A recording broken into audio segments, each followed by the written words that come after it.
안녕하세요. 책 읽는 다락방의 제이입니다.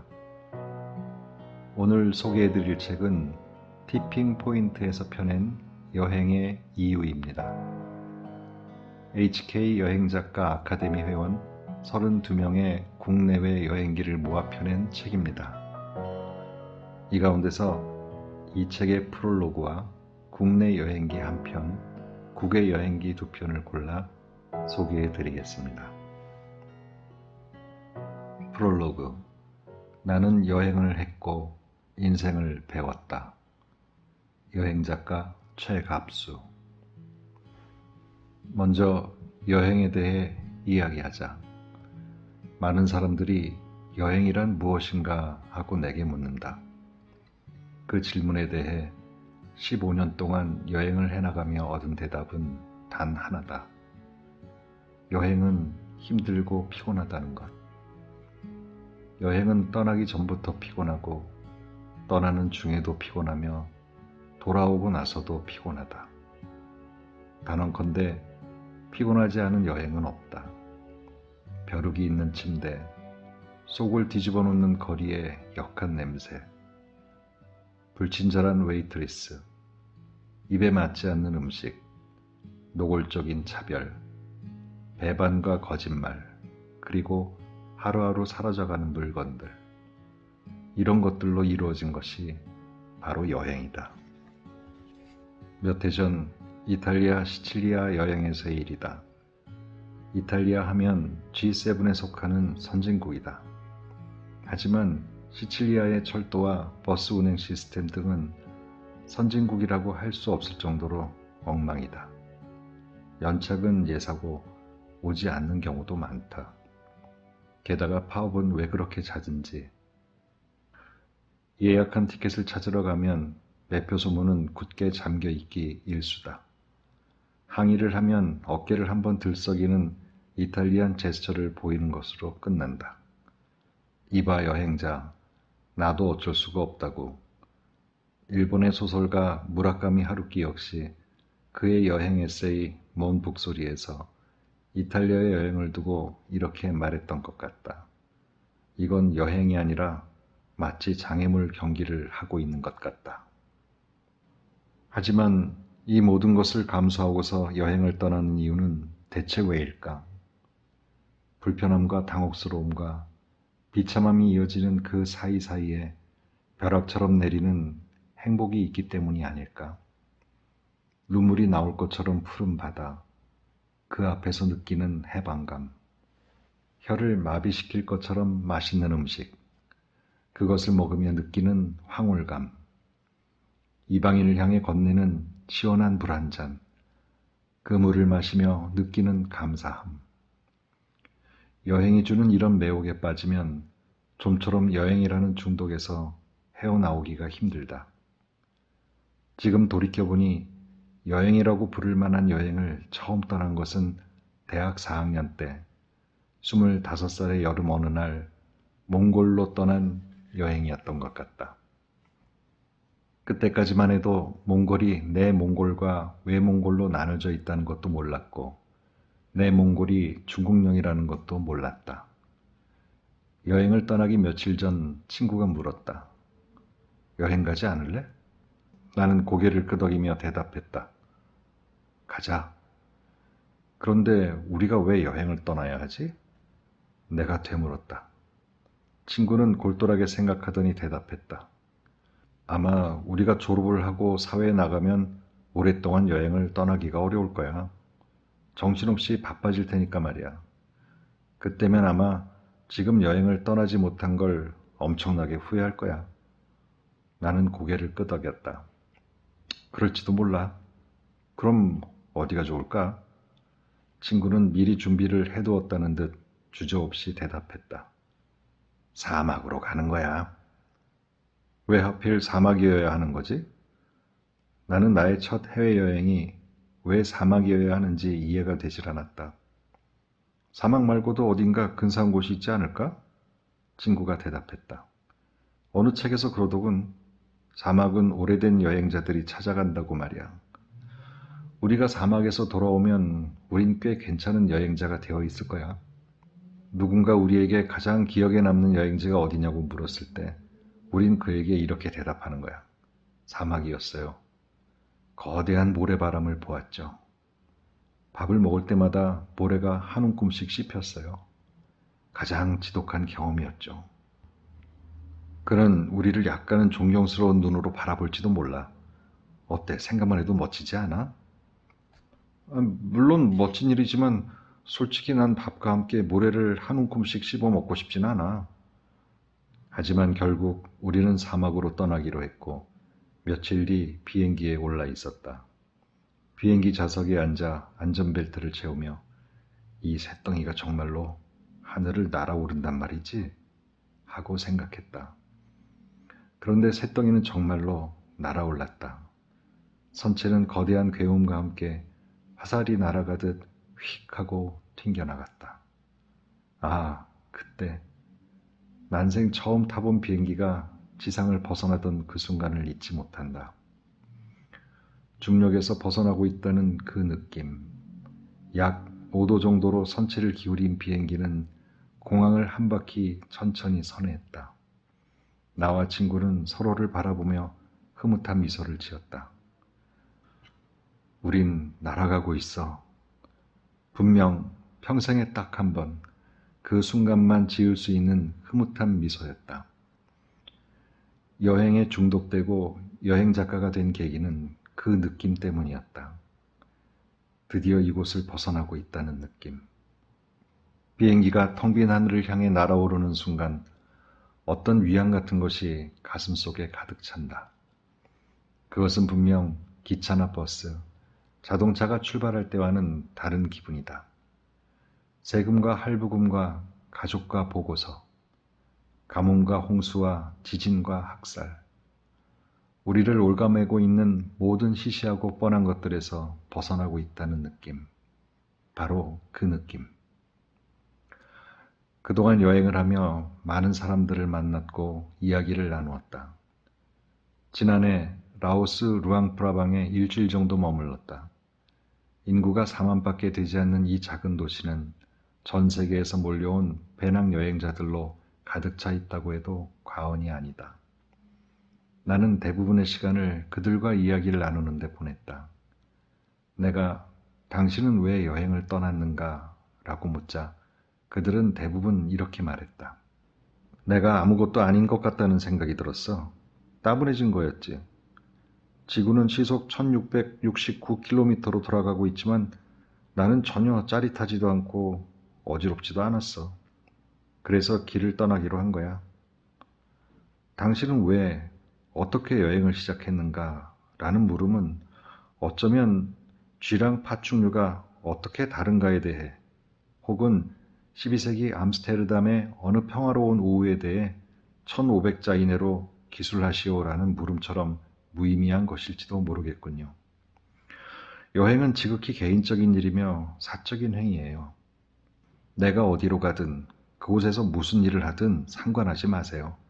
상관하기 싫어서, 상관받기 싫어서 우리는 여행을 떠나니까요. 모든 것을 지우개로 박박 지워버리고 싶어. 단지 그것 때문에 길을 떠나는 사람도 있는 거야. 지금까지 아파트와 직장 사이를 지하철과 버스를 타고 휴대전화를 들고서 끊임없이 왕복했어. 지겨운 비유지만 시계추 같은 삶을 살았어. 그런데 정확히 한 달 전 나는 너머라는 곳이 존재한다는 것을 알았어. 그러자 설렘과 두려움, 낯섦, 흥분, 고요, 외로움, 열정, 이 여러 가지 감정들이 다 떠오르는 거야. 내가 지금까지 잊고 있었던 감정들이었어. 너머가 어딘지는 모르겠어. 집으로 가는 길이 아닌 반대편으로 향하는 어두운 골목일 수도, 붉은 신호등이 전멸되는 횡단보도 건너편일 수도 있어.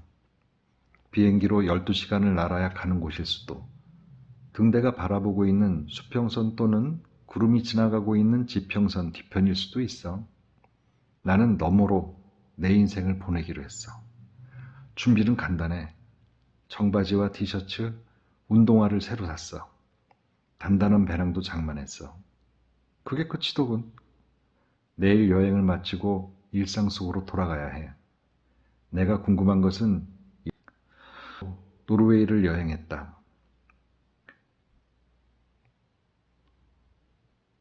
키르케네스라는 러시아와 맞닿은 국경 지역에서 만난 데이몬이라는 배낭여행자가 이렇게 말했다. 이봐 초이, 여행과 맥주는 비슷한 것 같아. 이 둘은 모두 5%의 알코올을 내장하고 있어. 누구나 인정하듯 솔직히 말해서 세상은 엉망이야. 하지만 우리는 어쨌든 견뎌야 하니까. 그렇다고 정신없이 취하기는 싫고 약간은 몽롱하고 싶어. 그래서 우리는 맥주를 마시고 여행을 떠나는 게 아닐까?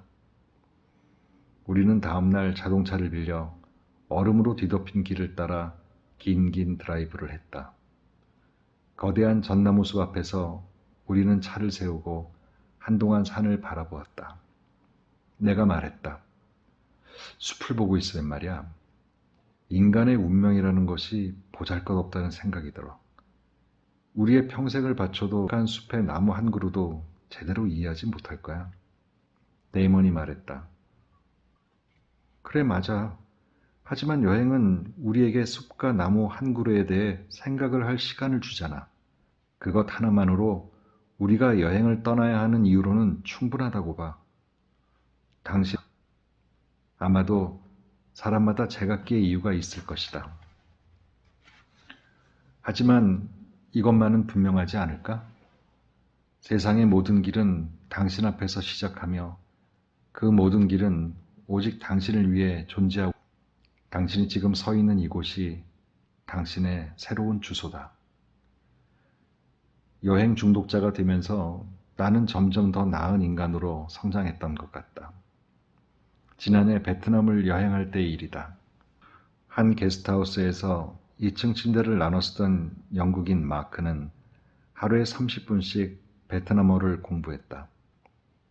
서양인인 그에게 성조가 있는 베트남어는 결코 쉬운 언어가 아니었다. 특별한 이유가 있느냐고 물었더니 기본적인 언어를 익히는 것은 그 나라를 여행하는 여행자로서 지켜야 할 예의라고 생각해. 너도 알겠지만 현지어를 하면 사람들이 더 반갑게 맞아주잖아. 그들과 마음을 더 깊이 나눌 수 있어서 좋아. 라며 활짝 웃었다. 그가 베트남을 존중하고 베트남 사람들을 배려하지 않았다면 이런 마음을 가질 수 있었을까? 살아오면서 나는 많은 것을 배웠다. 영어 가정법을 어떻게 만드는지도 배웠고 알렉산더 대왕의 정복 루트에 대해서도 배웠다. 하지만 그것들이 내가 여행길에서 배운 것들보다 더 쓸모가 있는 것 같지는 않다. 우리가 왜 북극곰의 개체수를 걱정해야 하는지, 넬슨 만델라가 왜 존경받는 사람인지, 선물이 다른 사람을 기분 좋게 하고 나를 뿌듯하게 하는지, 뒷사람을 위해 문고리를 잡고 기다려줘야 하는지. 나는 여행을 통해 배웠고 그 배움을 생활 속에서 작은 것이나마 실천하고 있다. 그리고 그것들은 미적분과 영어로 부정문 만드는 법보다는 나를 좀 더 인간다운 인간으로 만들어 지금의 내 인생을 훨씬 윤택하게 해주고 있다고 믿고 있다. 한국을 찾은 프란치스코 교황이 예전 아르헨티나 주간지와의 인터뷰에서 제시한 행복 10계명의 첫째 역시 자신의 인생을 살고 타인의 삶도 존중하라는 것이었다. 나는 그 첫째 계명을 가장 잘 배울 수 있는 방법이 여행이라고 생각한다. 여행을 떠나보시길.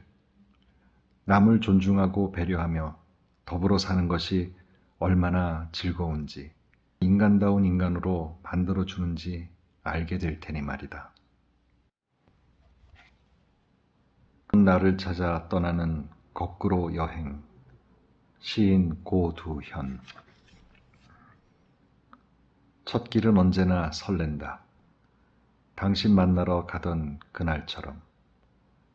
처음 눈빛을 주고받는 순간에 그 황홀한 떨림이라니.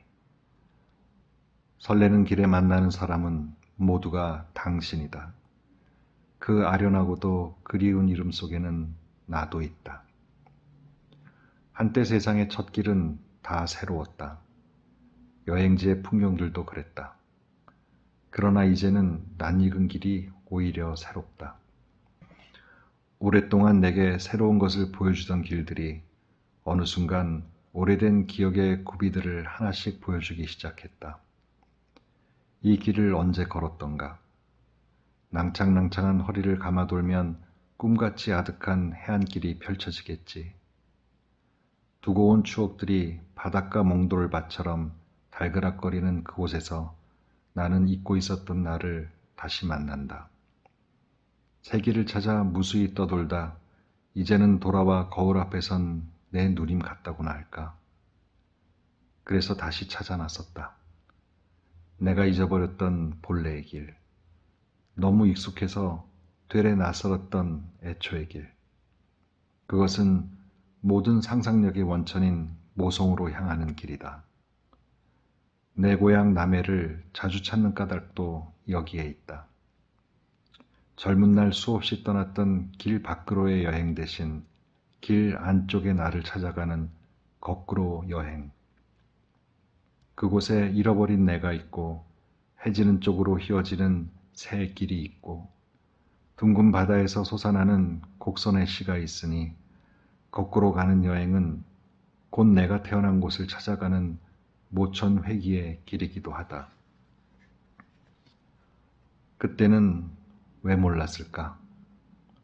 남해안에서 가장 아름답다는 물미해안의 속사를, 숲 전체가 천연기념물로 지정된 남해 물건 방조 어부림에서 아름다운 미주항까지 이어지는 30리 해안길, 부드럽게 미끄러지는 해인의 알몸처럼 눈부시고 미풍이 그 아름다운 곡선을 타고 흐르는 모습.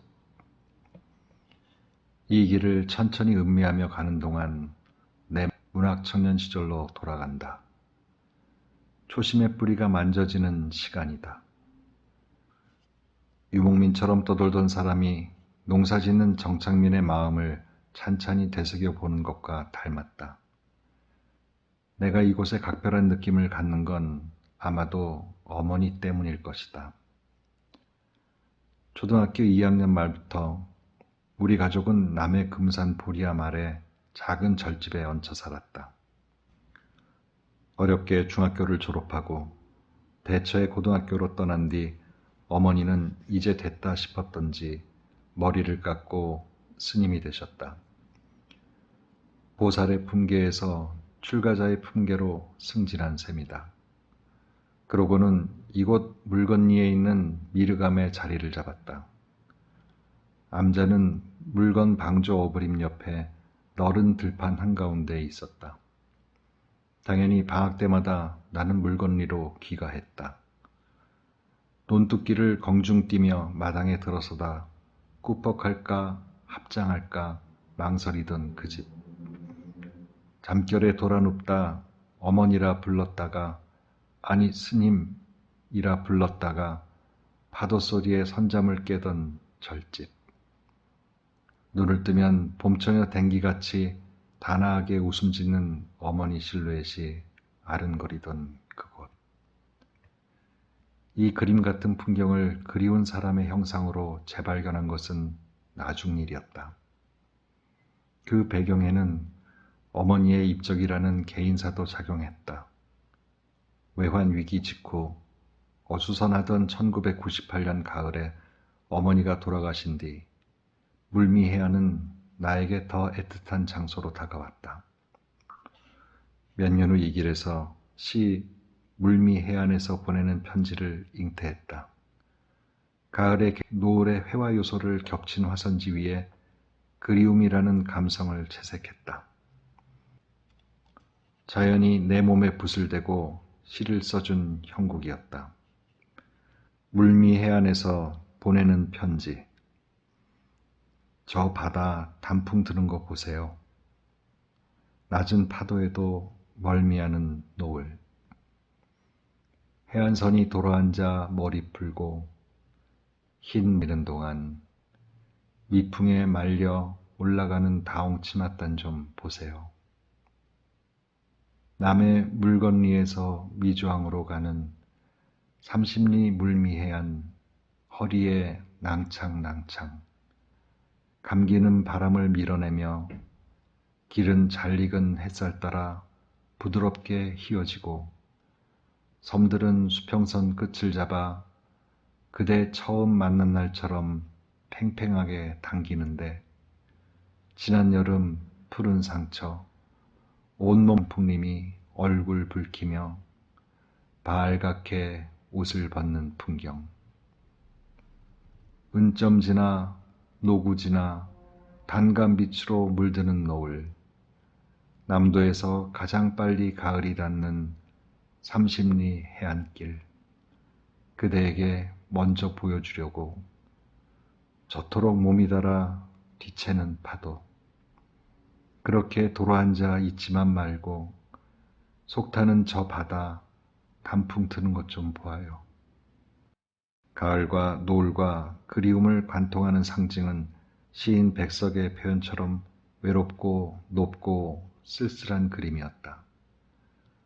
언뜻 보면 달콤한 사랑과 관능적인 풍경의 화음 같기도 하지만 나에게는 쓸쓸하고 외로운 거울 같은 것이기도 했다. 행간에 젖어 흐르는 물기와 함께 알 수 없는 외로움이 배어나오는 것도 이 때문이다.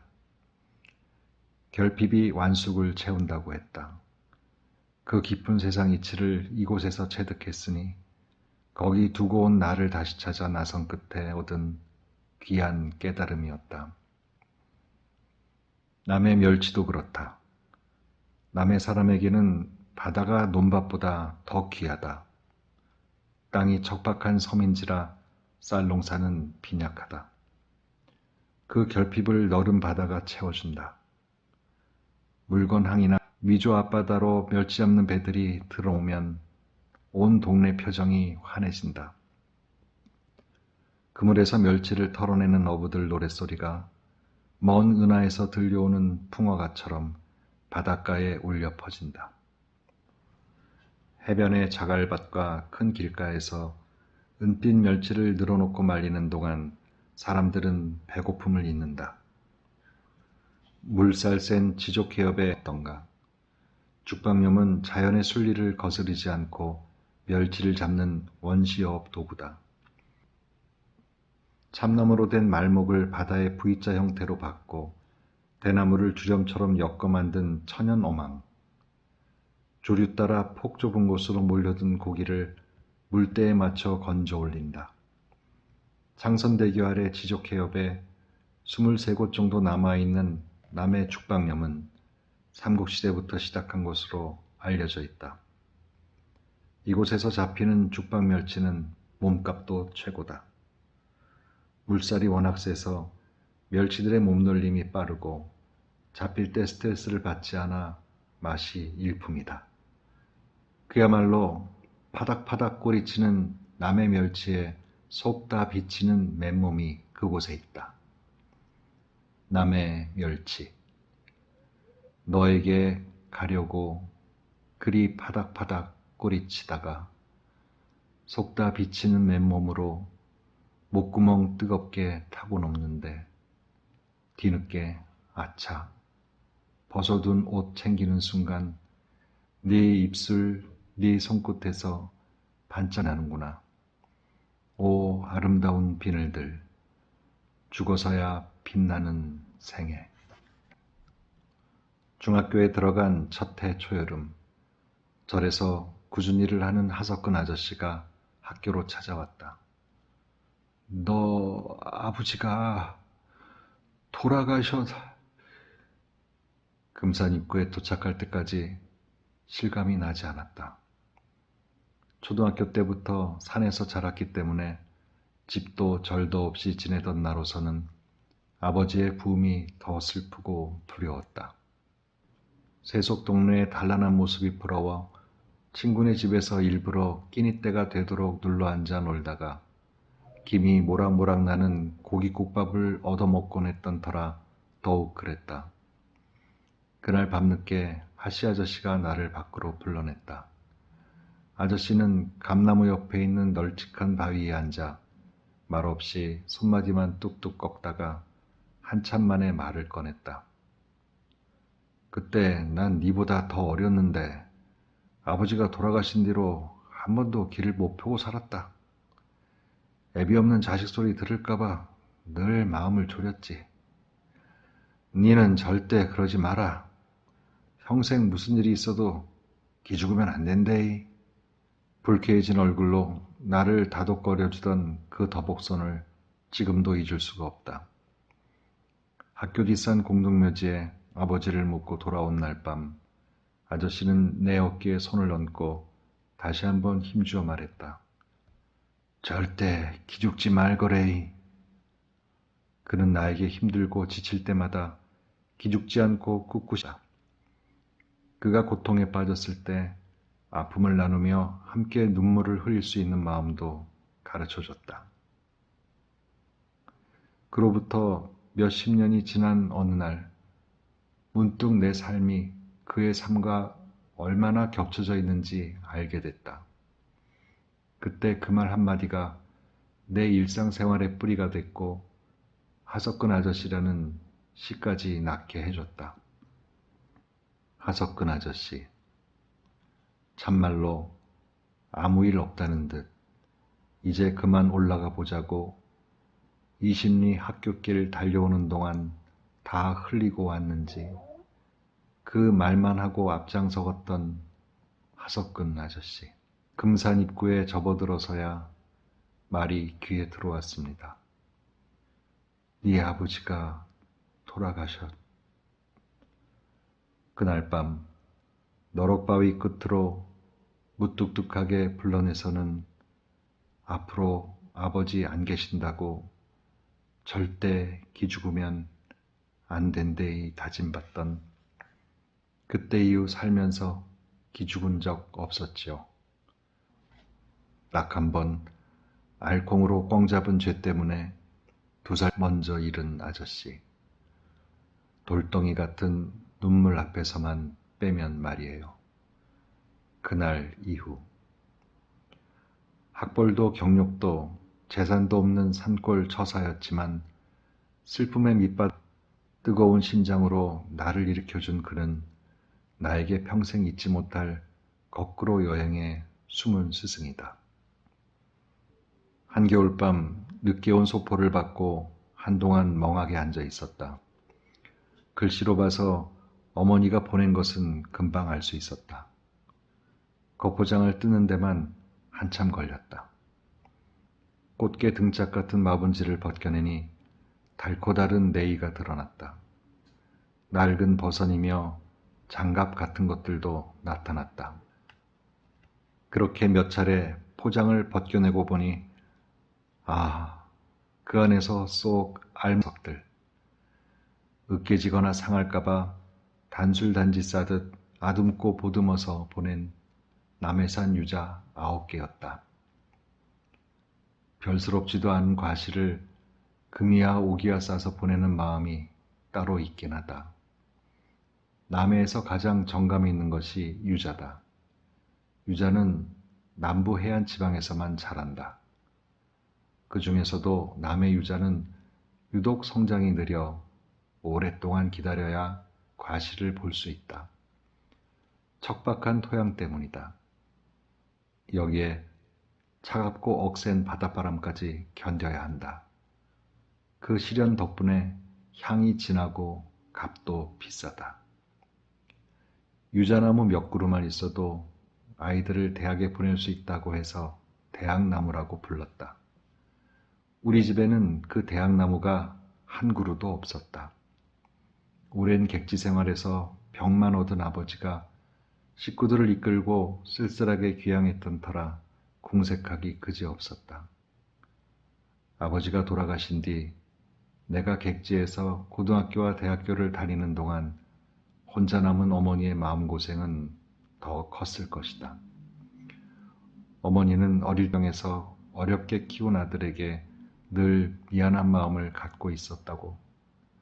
어느 해 아버지 제삿날 한 번 송대를 비친 적이 있다.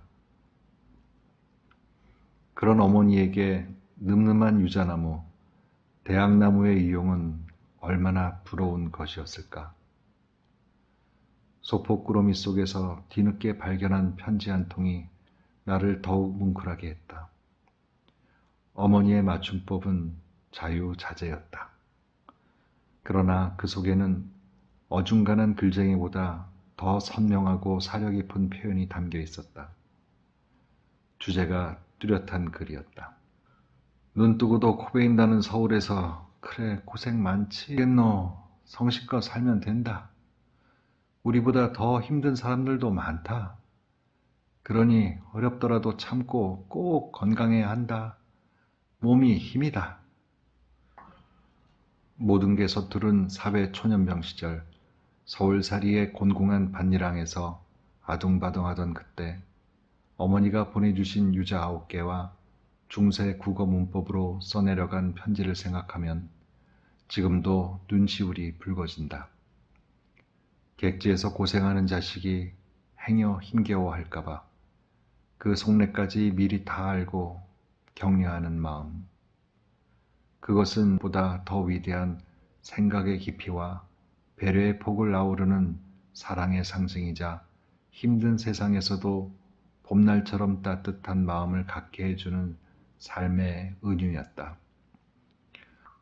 그날 남쪽 섬 먼 길을 해풍도 마르지 않고 바삐온 어머님 겨울안부를 보듬고 나는 풀어놓았던 몇 겹의 종이를 다시 접었다 펼쳤다 하면서 밤새 잠들지 못했다. 무연히 콧등 시큰거려 창밖을 내다보니 눈발이 하얗게 날리고 있었다. 그 새벽에 나는 시 한 편을 썼다. 아니, 내 손가락만 빌렸을 뿐 정작 시를 쓴 것은 어머니였다. 늦게 온 소포. 밤에 온 소포를 받고 문 닫지 못한다. 서투른 글씨로 동여맨 겹겹의 매듭마다 주름진 손마디 한데 묶여 도착한 어머님 겨울안부, 남쪽 섬 먼 길을 해풍도 마르지 않고 바삐 왔구나. 울타리 없는 곳에 혼자 남아 빈 지붕만 지키는 쓸쓸함. 두터운 마분지에 싸고 또 싸서 속의 것보다 포장 더 무겁게 담아보낸 소포끈 찬찬히 풀다 보면 낯선 서울살이, 찌든 생활의 겉꺼풀들도 하나씩 벗겨지고 오래된 장갑 버선 한 짝, 해진 네이까지 감기고 얽힌 무명실줄 따라 펼쳐지더니 드디어 한 짓더미 속에서 놀란 듯 얼굴 내미는 남해산 유자 9개. 큰집 뒷담에 올 유자가 잘 됐다고 몇 개 따서 넣어 보내니 줍을 때 다려 먹거라. 고생 많았지야. 봄볕이 풀리면 또 좋은 일도 아니겠나. 사람이 다 지 아래를 보고 사는 거라. 어렵더라도 참고 반드시 몸만 성기 추스리라. 헤쳐놓았던 몇 겹의 종이 다시 접었다 펼쳤다 밤새. 남양의 문 닫지 못하고 무연히 콧등 시큰거려 내다본 밖으로 새벽 눈발이 하얗게 손을 들며 글썽글썽 녹고 있다. 이제 어머니는 돌아가시고 없지만 아직도 내 곁에 살아계신다. 유자 껍질처럼 우둘투둘하지만 한없이 따뜻한 그 손으로 등을 다독거리며 글 쓸 때나 말할 때나 남 생각 먼저 하라고, 봄볕이 풀리면 또 좋은 일도 아니겠나 하면서 향기롭고 오래 남는 글을 쓰라고. 때론 오래된 길이 더 새롭다. 남의 발에 길 코스를 따라 걸으면서 더욱 그 생각을 했다. 저물녘 송정 솔바람 해변을 지나 설리 해안을 도는 섬노래길에서 수평선 위로 돛배를 띄우는 그대의 모습을 발견한 덕분에 달의 뒷면을 보다라는 시를 건졌다. 오, 은하의 물결에서 막 솟아오르는 너의 눈부신 뒷모습이라니. 다랭이 마을에서 앵강 다숲길로 접어드는 순간에는 층층 계단 다랭이 논길 따라 앵강만 달빛이 흥건하게 우릴 적시던 그날 밤의 긴 여로를 떠올리며 너를 새기다를 썼다. 서포 김만중이 유배 살던 노도 쪽 구운몽길에선 유배 시첩 남해 가는 길로 신춘문예에 당선된 20여 년 전의 아침을 다시 만났다. 그러니 나에게 여행은 처음 떠나온 곳으로 돌아가는 회귀의 여로이자 시의 안태고향을 찾아가는 모성의 원천이다. 나에게로 오는 길, 여행, 이경선. 속도를 줄이며 30년 넘게 다니던 직장에서 퇴직을 했다. 바쁘게 돌아가던 일상이 갑자기 멎어버려 나는 갈피를 잡지 못하고 허둥거렸다. 시도 때도 없이 울컥했고 온종일 주어진 시간은 너무 길었다. 습관처럼 출근 시간에 집을 나와 동네 공원이며 산책로를 배회했다. 그때 오래전부터 언젠가 한 번은 가봐야지 막연히 생각했던 산티아고 순례길을 떠올렸다. 그리고 카미노 데 산티아고를 향해 길을 나섰다. 산티아고 순례길은 예수의 제자 야고보가 선교를 향해 걸었던 길이다. 프랑스 생장에서 시작해서 스페인 산티아고 데 콤포스텔라까지 800km의 길을 도보로 가는 순례길이다. 드골공항 입국장을 나서는 순간부터 시행착오의 연속이었지만 나는 무사히 순례길의 시작점인 생장에 도착했다. 순례자 사무실을 방문하여 순례자 요건을 발급받고 숙소를 배정받았다. 배정받은 게스트하우스로 갔다. 남녀 혼숙형의 게스트하우스인데다 옆 침대는 손이 닿을 듯 가까웠고 옆자리의 폴란드 아저씨는 스스럼 없이 웃옷을 훌떡 벗고 코를 골며 잠을 잤다. 낯선 환경에 나는 밤잠을 설쳤다. 이튿날 새벽 어스름의 길을 나섰다.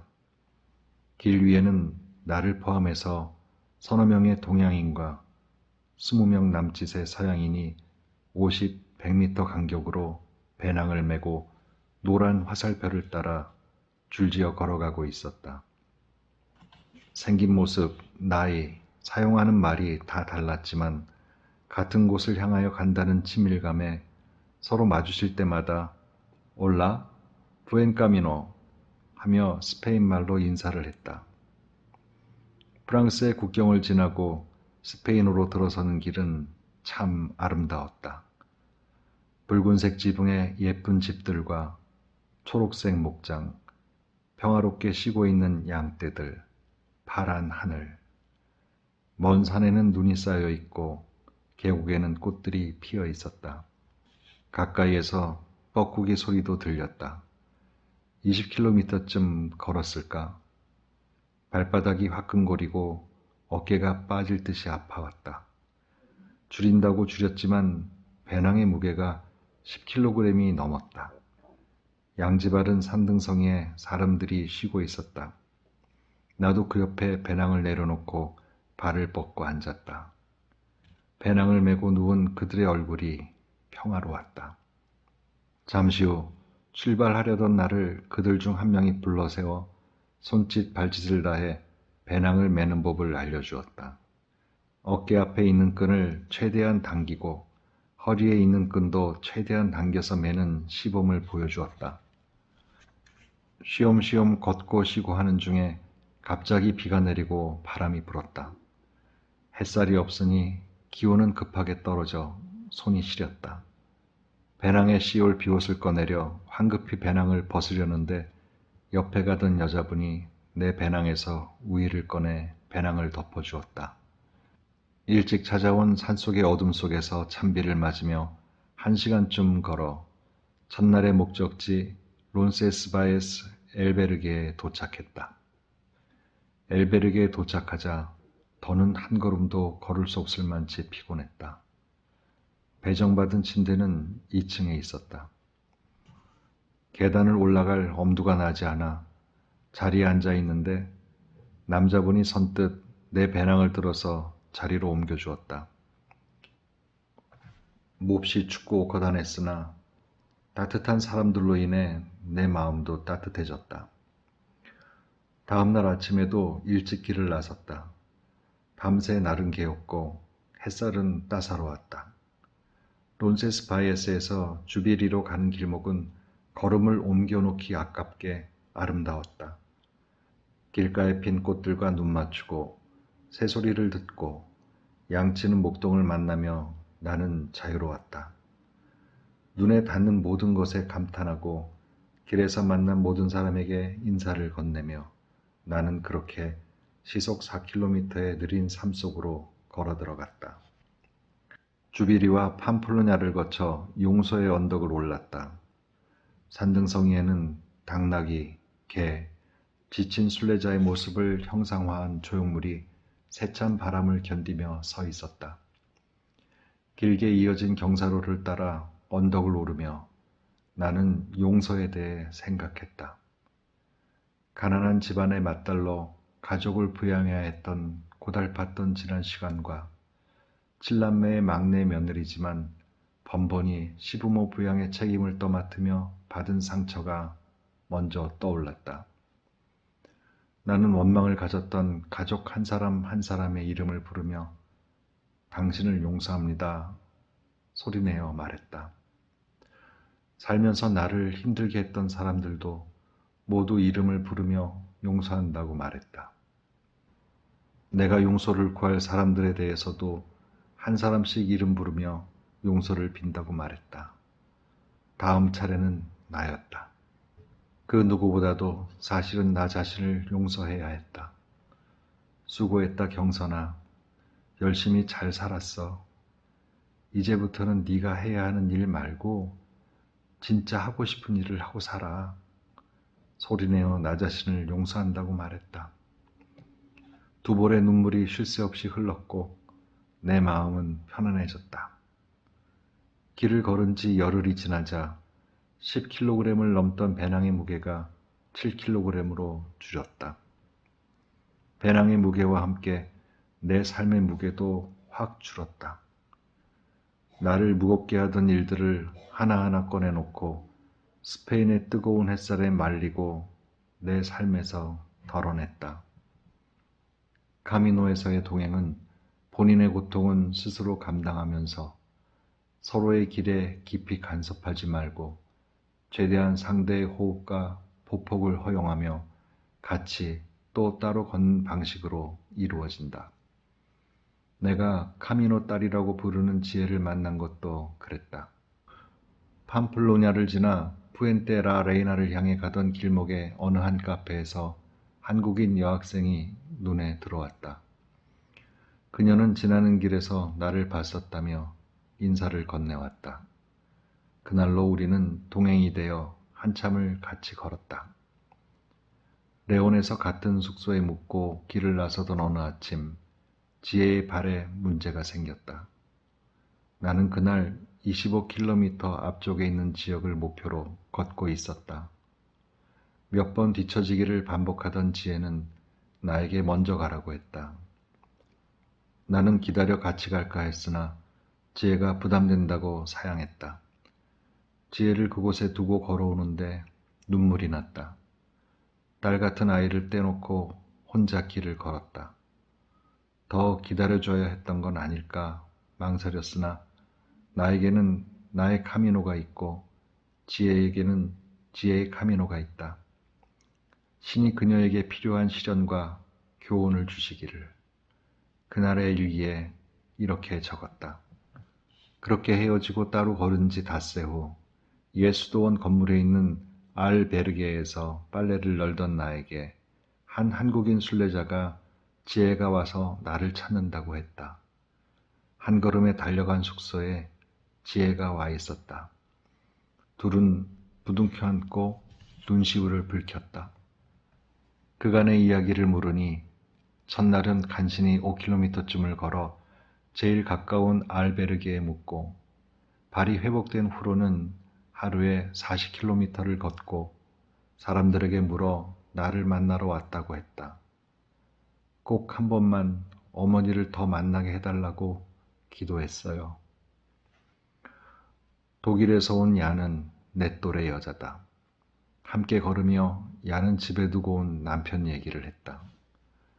함께 오기로 했다가 사소한 다툼으로 혼자 순례길을 걷게 되었는데 남편이 몹시 그립다고 했다. 돌아가면 좀 더 많이 사랑한다고 말하고 좀 더 그의 이야기를 들어줄 거라고 했다. 나도 야네 말에 깊이 공감했다. 남편 곁에서 눈뜨던 평범한 아침이 이렇게 눈물나게 그리울 줄은 전에는 몰랐다. 카미노 상에는 많은 기념비가 서 있었다. 십자가상과 그 길을 걷다가 죽은 사람들의 추모비였다. 기념비 아래에는 돌탑들과 사진, 편지, 꽃들이 놓여 있었다. 언제부턴가 그 조형물들 사이에 눈에 띄는 사진이 한 장 있었다. 빨간 티셔츠를 입은 마음씨 좋아 보이는 중년 서양 여성의 웃는 얼굴 사진이었다. 순례 일정의 마지막 일주일을 앞둔 어느 날, 노란 화살표가 그려진 카미노 표지석 위에서 예의 그 사진을 다시 보았다. 마침 그곳에서 쉬고 있던 나는 사진의 뒤쪽으로 돌아가 봤다.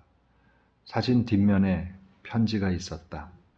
카미노를 다녀와서 나의 생활은 많이 바뀌었다. 느리게 걷는 즐거움과 나를 비움으로 넉넉해지는 삶의 기쁨을 알게 되었다.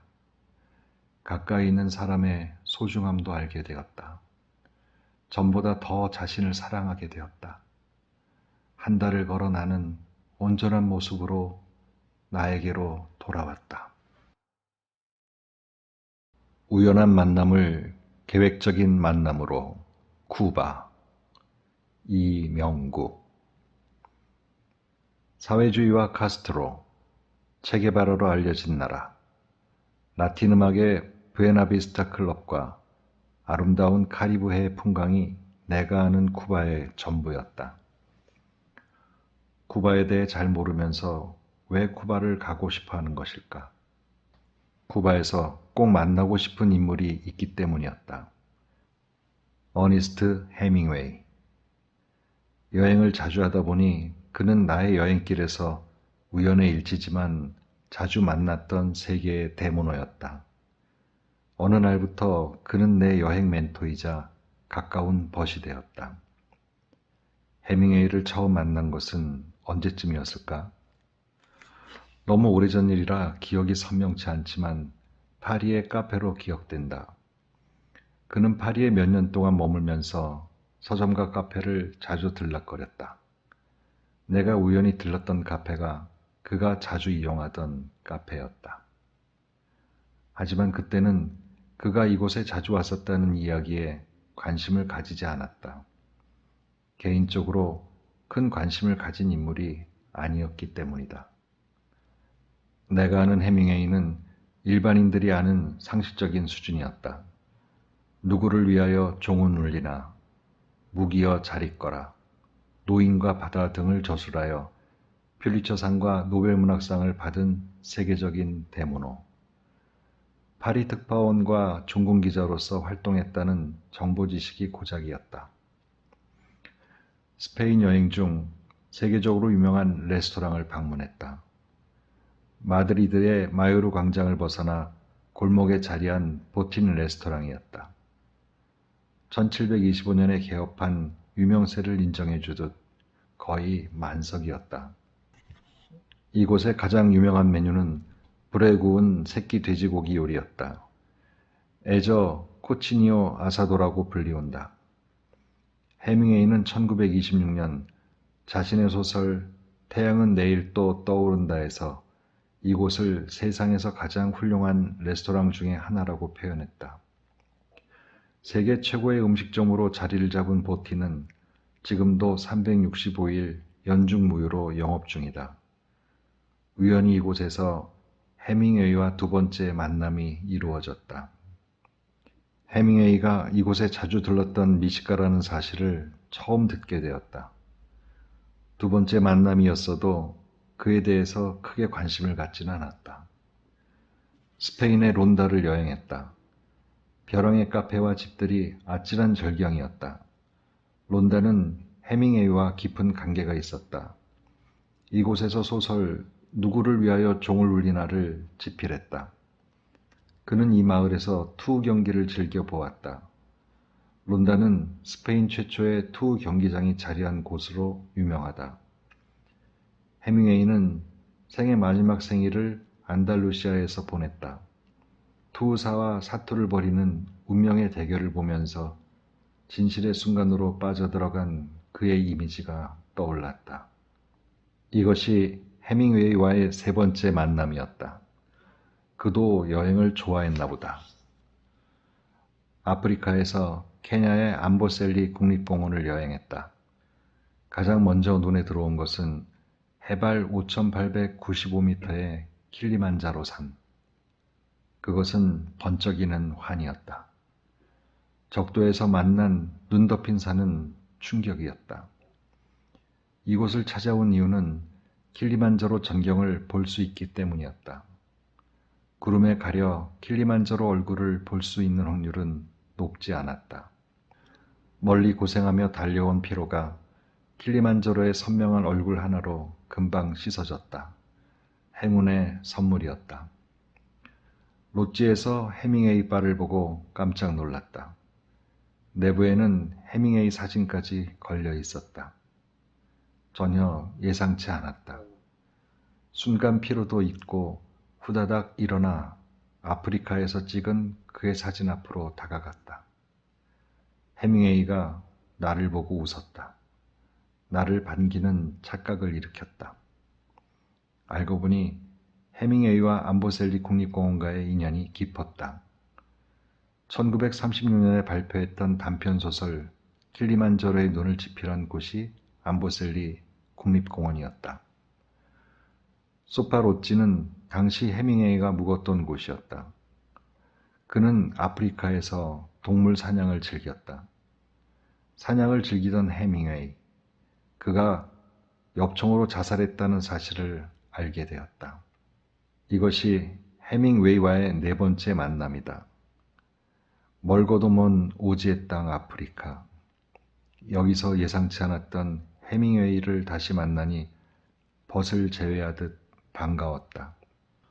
그는 소설가라기보다 여행을 정말 좋아하는 여행의 달인이라는 생각이 들었다. 나보다 먼저 아프리카를 다녀간 여행 전문가, 미식가이자 투, 동물 사냥을 좋아하며 칵테일을 좋아했던 소설가. 점점 그의 여행 세계로 나도 모르게 빠져들었다. 여행을 좋아한다는 이유 하나만으로 나는 그와 금방 가까워졌다. 해밍웨이는 과연 언제부터 여행을 했는지, 어떤 인물인지 궁금해졌다. 관련된 자료를 찾아 궁금증을 풀어나갔다.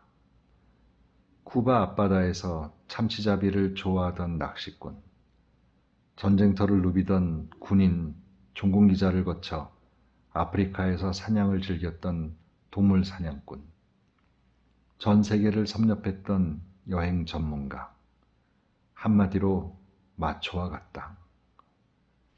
그의 간결하고 힘찬 하드보일드 문장은 그의 캐릭터를 보여주었다. 그가 말년에 오랫동안 머문 곳은 쿠바였다. 여행했던 수많은 나라들 가운데 왜 쿠바에 정착했는지 궁금해졌다. 여행의 종착지로 쿠바의 무엇이 그를 사로잡았는지 해답을 찾고 싶었다. 이번엔 우연이 아니라 계획적으로 나의 벗을 만나러 쿠바로 여행을 떠나고 싶었다. 그것이 내가 쿠바로 여행을 떠나는 이유였다. 세계적인 대문호이자 여행 전문가가 노후에 정착하여 살았던 곳. 나도 해밍웨이가 되어 쿠바에서 여행의 참맛을 느끼고 싶었다. 중남미로 떠날 여행 기회가 다가왔다. 드디어 쿠바의 아바나를 돌게 되었다. 해밍웨이를 만난다는 기대로 흥분되기 시작했다. 나중에 한 일이지만 아바나의 주요 관광지는 모두 해밍웨이와 연계된 곳이었다. 그는 쿠바의 완벽한 관광 홍보대사였다. 아바나에서 가장 가보고 싶은 곳은 세 곳이었다. 당연히 해밍웨이와 연계된 관광지였다. 먼저 간 곳은 아바나에 자리한 암보스 문도스 호텔이었다. 이곳은 해밍웨이가 머물렀던 호텔이다. 해밍웨이는 511호 객실에 머물면서 소설 누구를 위하여 종을 울리나를 집필했다. 지금도 511호는 타자기를 비롯하여 그가 사용했던 그대로를 전시해 놓았다. 그가 미국인이기 때문인지 특히 미국 관광객들이 많았다. 엘리베이터를 타고 옥상으로 올라갔다. 테라스 노천바도 사람들로 꽉 찼다. 그가 즐겨 마셨던 모히토 칵테일이 불티나게 팔렸다. 나도 럼주로 만든 모히토 칵테일 한 잔을 주문하여 마셨다. 해밍웨이가 좋아했던 모히토 한 잔의 라임과 민트 향이 쿠바의 더위를 시원하게 씻겨줬다. 눈앞엔 아바나 구시가지가 테라스 너머 오래된 영화의 장면으로 펼쳐졌다. 쿠바에서 가장 가보고 싶은 곳은 소설 노인과 바다의 배경지인 코이마르와 그가 살던 집이었다. 먼저 찾아간 곳은 해밍웨이의 단골 식당이던 라 테라사다. 내부에 걸린 그의 사진들이 반가웠다. 카스트로와 찍은 사진이 돋보였다. 파리에서 처음 만나 멀리 아프리카에서도 만났고 이곳 쿠바까지 오게 했던 해밍웨이. 그가 자주 왔다는 레스토랑에 들어와 보니 남다르게 느껴졌다. 이곳에서 창밖 바다를 관망하며 모히또 한 잔을 기울이는 기분이 묘했다. 레스토랑을 나와 해변을 따라가니 선박정박장이었다. 해밍웨이의 흉상이 눈에 들어왔다. 그가 그토록 동경했던 바다를 홀로 바라보는 흉상을 보니 왠지 외로워 보였다. 동상 앞에서는 쿠바 중년 부부가 기타를 치며 노래를 애절하게 불렀다. 관광객들을 위해 열창하는 뱃섬의 무초가 가슴을 울렸다. 20년 넘는 세월을 쿠바에 머물렀던 해밍웨이. 그는 코이마르에서 낚시를 즐겼다. 인생을 낚은 것일까? 세월을 낚은 것일까? 쿠바 시가를 물고 노인과 럼주를 기울였던 모습이 눈에 선하다. 마지막으로 해밍웨이가 쿠바에 살던 집을 찾아갔다. 쿠바 시내에서 약 30분 정도 떨어진 막로 농장이라는 뜻의 핑카 비히아다. 대저택이었다. 세계적인 대문호의 채취가 곳곳에 배어있다. 사냥한 짐승들을 박제하여 벽 이곳저곳에 장식품으로 걸어뒀다. 서재는 대문호답게 책들로 가득했다. 이 서재에서 해밍웨이는 노인과 바다를 집필했다. 잘 꾸며진 거실과 식당과 서재, 침실을 보며 소설가와 여행 전문가의 흔적을 느꼈다. 쿠바의 여행은 다른 어느 때보다 행복했다. 아마도 해밍웨이와 직접 눈을 마주하지는 않았지만 나란히 서서 걸어다니고 담수한 느낌이 들었기 때문이다. 그가 머물고 마시고 사색했던 거리와 낭만을 그대로 느꼈으며 고민했던 그 시대를 조금이나마 헤아리게 되었다. 쿠바는 여행자들이 좋아하는 요소들을 골고루 갖추었다.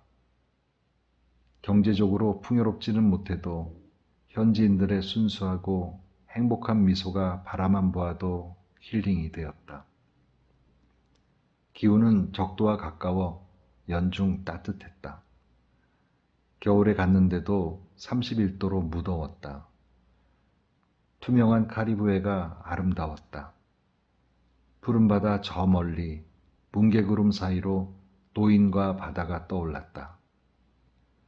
사회주의 때문인지 저렴한 현지 물가는 여행자의 천국이었다. 밤이 새도록 라틴 음악에 흠뻑 젖은 라이브 클럽의 뜨거운 열기, 아름다운 쿠바 여인들의 열정에 금방 녹아들었다. 이 모든 것이 해밍웨이와 나의 여행 세계를 충족시킨 것이 아니었을까. 그는 아침에 글을 쓰기에 쿠바의 쾌적한 아침을 특히 좋아했다. 지금도 쿠바를 떠올리면 낚시배를 타고 해밍웨이의 망망대해로 떠나고 싶어진다. 태양은 또다시 떠오른다. 태양이 있는 한 절망하지 않아도 된다는 그의 명언이 기억된다. 어떠한 상황에서도 작품을 위하여 포기하지 않았던 끈기와 열정이 해밍웨이의 이미지다. 하지만 그의 실제 삶은 4번의 결혼과 3번의 이혼만큼 그 여정이 순탄하지 않았다. 아프리카에서 겪은 2번의 비행기 사고, 쿠바 혁명으로 20년 넘게 그의 삶이 안착된 쿠바에서의 강제 추방, 쿠바에서 추방된